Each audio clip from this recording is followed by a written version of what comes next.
Are you thinking of playing a Dragonborn but worried that they're just going to end up as another humanoid with scales? In this video, we're going to go through what makes a Dragonborn character truly legendary. We'll uncover what the 2024 Player's Handbook says about Dragonborn narratively, we'll cover their unique mechanical traits, and I'll share some must-ask questions that will help you to roleplay a Dragonborn that will breathe life into every session. So stick around and we'll walk away with the tools to create a character as fiery and unforgettable as the dragons themselves. So let's start by taking a look at the narrative and lore as presented in the 2024 Player's Handbook. So Dragonborn are hatched from the eggs of chromatic and metallic dragons. There are apparently two origin stories of the Dragonborn. First, that eggs were blessed by the dragon gods Bahamut and Tiamat to create beings in their image. The other story is that dragons created the first Dragonborn independently of the gods, so that they didn't come from Bahamut and Tiamat, but actually it was dragons themselves that created them. And regardless of their origins, which the scholars of the D&D multiverse have argued for some time, Dragonborn have established homes on the material plane. Their physical traits are that they are wingless, bipedal, dragon-like in appearance. They have scaly skin, bright eyes, and thick bone builds. They have horns on their heads and features that do reflect their draconic ancestry, which is included in the coloration of their scales as well, because you have different coloured dragons, for example, like red dragons, green dragons, and so their scales and their coloration of those scales is a reflective of which draconic line they come from. Let's look at their mechanical traits. So they are humanoid, as are all of the playable species in the 2024 Player's Handbook. They are medium in size. They stand at about 5 to 7 feet tall, and they have a speed of 30 feet.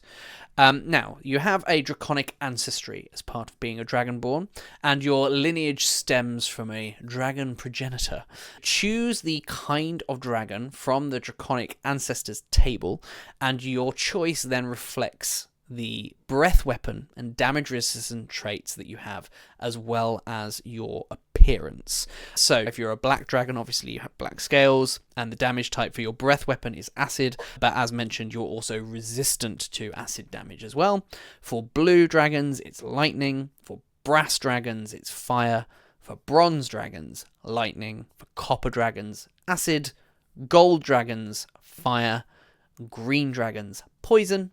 Red dragons, fire, and silver and white dragons are cold damage types. Again, each of those damage types reflective of the breath weapon that you have, and indeed your own damage resistance. And for those that aren't familiar, damage resistance means that when you take damage of that particular damage type, the damage that you take would be half what it would normally be. When you take the attack action on your turn, you get to replace one of your attacks with an exhalation of magical energy in either a 15-foot cone or a 30-foot line that is 5 foot wide. You get to choose which shape you're going to have each time, which is quite nice. And each creature in that area must make a dexterity saving throw. It doesn't have to be a foe. So if you catch your friends in it accidentally, whoops. They have to make a dexterity saving throw though, so they're not guaranteed to hit, which is a DC plus your constitution modifier and your proficiency bonus. Now at level 1 you're going to have a proficiency bonus of +2, so at the very least the minimum you can expect is that this is going to be a DC 10 save, but obviously if you have a high constitution modifier in your character creation process, then you can bump that DC up, which makes it harder to dodge. On a failed save, a creature takes 1d10 points of damage of the damage type determined by your dragon ancestry. So for example, if you were a black dragon, it would be acid. And on a successful save, a creature takes half as much damage. So they're guaranteed to take damage. It just depends on how much. And that damage is increased by 1d10 when you reach level 5, 11, and 17. Going to 2d10, 3d10 and 4d10 respectively. You can use this breath weapon a number of times equal to your proficiency bonus. So again, starting at level 1, that would be twice, and you regain all expended uses when you finish a long rest. So you get to use it twice a day to start with, and obviously as you gain in level, your proficiency bonus will increase as well, so you get to use it more times every day as you grow in power. So you also have damage resistance, as we mentioned. You have a resistance to the damage type that has been determined by your Draconic ancestry trait. For example, if you were a red Dragonborn, you'd have a fire breath weapon, and you'd also be resistant to fire damage, which will be half damage from that damage type. You also have dark vision up to a range of 60 feet, which is your ability to see in dark and dim light a little bit better than humans could. And you also have Draconic flight. Now, you don't get this straight away, but you unlock this at level 5. So you get to channel your Draconic magic to give yourself temporary flight, and as a bonus action you sprout these spectral wings on your back that last for 10 minutes or until your wings, which doesn't require an action, or if you have the incapacitated condition. Now during that time you have a fly speed equal to your speed, which as a base level for a Dragonborn would be 30. Presuming that you're not taking penalties on your speed, you're going to have a fly speed of 30 minimum. Your wings appear to be made of the same energy as your breath weapon as well. So if you are a red Dragonborn, for example, they will be like fiery wings. Once you use this trait, you can't use it again until you finish a long rest. So you get 10 minutes of flight every day. Now, on to my favourite bit here, which is the roleplay prompts, these questions that you can ask yourself about your character to make your character feel more than just simply a human with special powers. This is about making your character feel different in those non-combat moments. So these are some questions that you can ask yourself to further elevate your role-playing at the table, to make your Dragonborn feel a little bit more otherworldly, shall we say. First question is, of course, which you will have chosen as part of your character creation process, which is, what is your Draconic ancestry? What type of dragon are you descended from? But not only does it shape your appearance and your breath weapon and your damage resistance, but also how does that shape your personality? It's worth taking a look in the monster manual if you can, to see how the personality of that particular dragon type is described. For example, if you're a white dragons are pretty violent, but they're actually not very smart. And so if you were to go for perhaps a white Dragonborn, perhaps you might go for one that is less intelligent than perhaps the others. And that might be something that you might want to utilize as well to decide where you want to put your ability scores for the ones that are less obvious. Because obviously once you pick your class, there are going to be certain ability scores that are going to be obviously good choices, although you can go against the grain, of course. But then you're going to have these other ones that you're not so clear on, so perhaps that Draconic ancestry can help you to pick those as well. What is your relationship with your Draconic ancestry? Do you take pride, for example, in that Draconic lineage, or do you perhaps view it as a burden? Perhaps if you are descended from a chromatic dragon, which are considered to be evil, such as a red dragon or a green dragon, perhaps it might be a burden to you. Perhaps people are less trusting of you. Or perhaps conversely, if you are of a metallic dragon descent, like a gold dragon or a bronze dragon, it may very well be that people respect you more when they see you, because those metallic dragons are considered widely to be good. And equally, how do you feel about the dragon gods Bahamut and Tiamat? Bahamut being the patron god of the metallic dragons, and Tiamat being the patron god of the chromatic evil dragons. So it could very well be that depending on which side of the Draconic spectrum, so to speak, that you sit on, you may have negative or positive feelings of one over the other. But again, you don't have to go with the obvious choice here. And what do you believe about your origins? We talked about how in the Player's Handbook it references that there are two conflicting stories of where Dragonborn came from. What is your belief, or your character's belief? Do you think that your ancestors were blessed by the gods, or do you subscribe to the idea that dragons actually created the first Dragonborn without any divine involvement? And depending on what your beliefs are, how does that affect your kind of day-to-day, or even your interaction with other Dragonborn and dragons, perhaps? And how does your Draconic heritage influence your worldview? Does your connection to dragons inspire a strong sense of loyalty, perhaps power, or perhaps responsibility? And again, I think depending on which side of the Draconic spectrum, whether that's chromatic or metallic, you fall on, that might lean you in one direction or the other. Perhaps, for example, if you're a metallic Dragonborn, you might have more sense of responsibility. Or if you're a chromatic Dragonborn, you may actually be a little bit power hungry, perhaps. And also, where does your loyalty lie with regard to dragons? Do you see yourself as subservient to dragons? Or do you have perhaps a loyalty to them, or maybe even a little bit of contempt for your Draconic overlords. And how do others perceive you? We talked about this with regard to which side of the Draconic spectrum you fall on, whether that's chromatic or metallic, but generally as well. Dragonborn, they're going to stand out from a crowd. They're big and scary looking. So are you treated with awe? Are you treated with fear? Or perhaps a bit of curiosity because of your Draconic appearance, and perhaps even your abilities as well? Could it be that you get used for your breath weapon? Are you great for taking on camping trips because you can get a fire started really easily, for example? But also, how does your character respond to these perceptions of a Dragonborn? And how do you wield those Draconic powers? How do you approach the use of your breath weapon and your elemental resistance?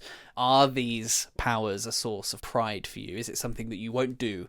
You're not a performing monkey kind of thing. You're not going to use it just because it's easy. It's something that you take very seriously and don't like to be used for it. Or on the opposite side, is it something that you use as a tool for survival? As I mentioned, going out camping, very handy perhaps because your breath weapon could be used to start some fires perhaps. And what motivates you as a Dragonborn?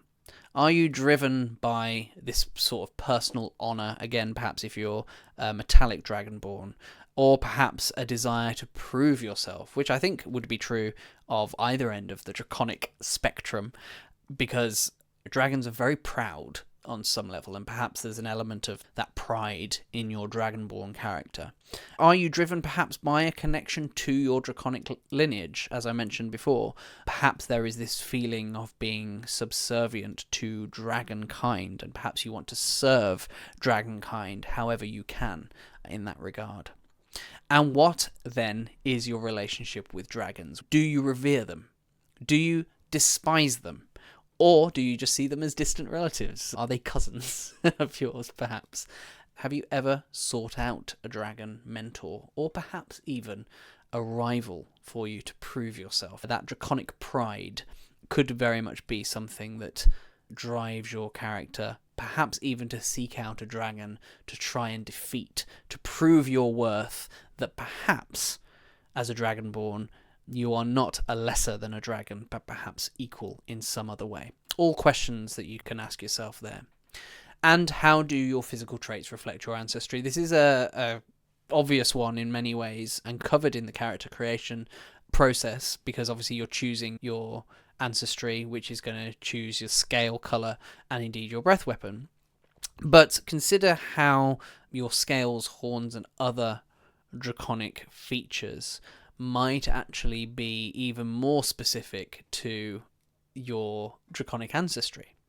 If you're a black Dragonborn, for example, do you have the horns that come around like the black dragons are so famous for? And equally, how do they influence your interactions with the world around you? If you are a black Dragonborn, the 2024 Black Dragon redesign looks a little bit more skeletal than previous versions, and perhaps that's a quality that your Black Dragonborn might have, and so perhaps you have an intimidating presence about you, which you could perhaps represent in proficiency in intimidation when you choose your background or your class. If your class gives you that sort of option, that's something that you could tap into, for example. And that will feed into the mechanics of your character as well quite nicely. But how do people interact with you based off of those physical traits that are reflective of your Draconic ancestry? And how do you view your role in the material plane? As a being with a connection to dragons, and thereby with association the power of the elements, do you feel that you have a greater purpose or duty to fulfill?